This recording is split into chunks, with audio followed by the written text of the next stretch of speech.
За Монгол улсын засгийн газрын гишүүнд нэр дэвшиж байгаа нэр дэвшигчдтэй танилцлаа. Тэгээ ерөнхий сайдынхаа сонголтод бол хүндэтгэлтэй хандж байна. Захиж хэлэх хэдэн зүйл байна.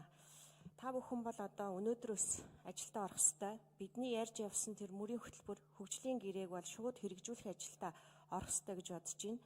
За боловсрол шинжилгээ ухааны сайдад нэр дэвшсэн Цэдв суурьнд хандаж хэлэхэд ард түмэн одоо энэ манай салбарын багш нар, эцэг эхүүд, оюутан залуучууд боловсролын шинжилгээг бол хүлээж байгаа. Боловсролын реформыг одоо хизээ хийх юм, яаж хийх юм гэдэг асуудал дээр анхаарал тавьж байгаа. Тэгэхээр энэ дээр бол нэгдүгээр хөтөлбөрийн шинжилгээг бид нар хийх ёстой. Сүүлийн 20 жил энэ ерөнхий боловсролын сургуулийн хөтөлбөрийг 4 удаа өөрчилсөн. Нэг хүүхэд 12 жил сурахдаа 3 өөр хөтөлбөрөөр сураад гарсан байна. Тэгээ энэс чинь болж одоо энэ өнөөдөр ажлын байранд тохирохгүй, шаардлагатай, мэдлэг чадвартай тийм хүн олдохгүй байна гэсэн юм асуудал гарч байгаа. Тэгэхээр энэ хөтөлбөрийн шинжилгээг хийхдээ бид нар бас энэ өнөөдрийн аж үйлдвэрийн 4-р хувьсгалын 90 үе гэж ярьж байгаа. Энд өрсөлдөх чадвартай, дээрээс нь Монгол иргэнэ бэлтгэх ёстой. Монгол хэл, түүх, соёлоо мэддэг. Тэгээд энэ аж үйлдвэрийн 4-р хувьсгалын 90 үед өрсөлдөх чадвартай, ажлын байртай байх тийм хүмүүсийг бэлдэх хөтөлбөрийг бид нар хэрэгжүүлэх ёстой. Энэ сүүлийн 20 жил оруулж ирсэн хөтөлбөрүүд нь дандаа гадаадын хөтөлбөрүүдийг тэр чигээр нь орчуулад хэрэгжүүлж байгаа.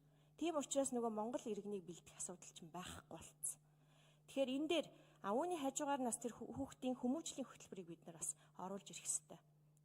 За социализмын үед бол пионерын системгээ байсан. Алдаа оноотой сайн муу зүйл байгаа.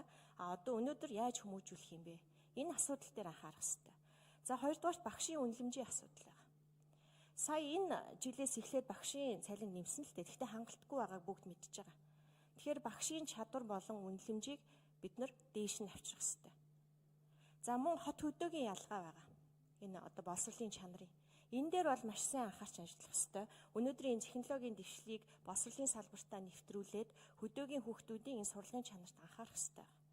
Энэ дээр за мөн одоо энэ ихтэй сургуулиудын засаглалын асуудал байгаа. Төрөөс хараат бус болох ёстой. Мерит зарчмаар захирлууд нь томилогддог байх ёстой. За мөн одоо бас их сургуулийн тусгай статус гэж байдаг. Одоо гадаадын их сургуулиуд дээр тусгай статустай шууд улсынхаа шаардлагатай судалгаануудыг хийдэг, тэрэнд нь хэрэгтэй болсон хүчнээ бэлдэж идэг. Ийм статустай их сургуулийг одоо байгуулах ёстой. Одоо бэлэн одоо Монгол Улсын их сургууль гэдээ байж байна. Тэгэхээр энэ дээр бол анхаарч ажиллах ёстой гэж бодож байна. За хүнс хөдөө аж ахуй хөнгөн үйлдвэрийн сайдад нэр дэвшсэн Мэнд сайханд хандаж хэлэхэд Атрын 4-р аян бол одоо маш чухлаа. Манай Монгол Улсын хүнсний аюулгүй байдлыг хангах одоо энэ үйлсэд за мөн одоо Сэлэнгэ аймаг бол одоо Атрын 4-р аян салшгүй одоо холбоотой юм аймаг байгаа. 1-р аян болон 2-р аяныг бол боловсон хүчинтэй хамт бэлдэж ирсэн шүү.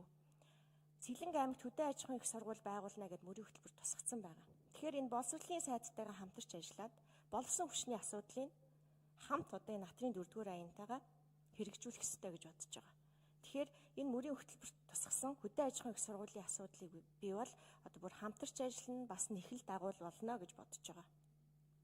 За мөн одоо төмс хүнсний ногоо тарьж байгаа хүмүүс байгаа. Эдгээр хүмүүсийн асуудал, хүлэмж, за зойр савны асуудал байгаа. Энэ логистикийн асуудлыг бас анхаарах ёстой. Ганцхан мал аж ахуй гэхгүй газар тариалангийн салбар, төмс хүнсний ногооны салбараа бас анхаарах ёстой шүү. Энэ дээр чинь бас энэ хөдөө аж ахуйн их сургуулийн судалгааны хэсэг бас хэрэг болно. Энэ одоо хөрсний үржил химийн асуудал байгаа. Энийг чинь сайжруулахын тулд тэр хөрсөнд шаардлагатай химийн, тэ органик нэгдлүүдийг бид нар бас бордох ёстой, бордож өгөх ёстой. Тэгээ энэ судалгааг бол энэ хөдөө аж ахуйн их сургууль дээр хийгдэх ёстой. За баярлалаа. За одоо эрхэм гишүүн Гомболдоо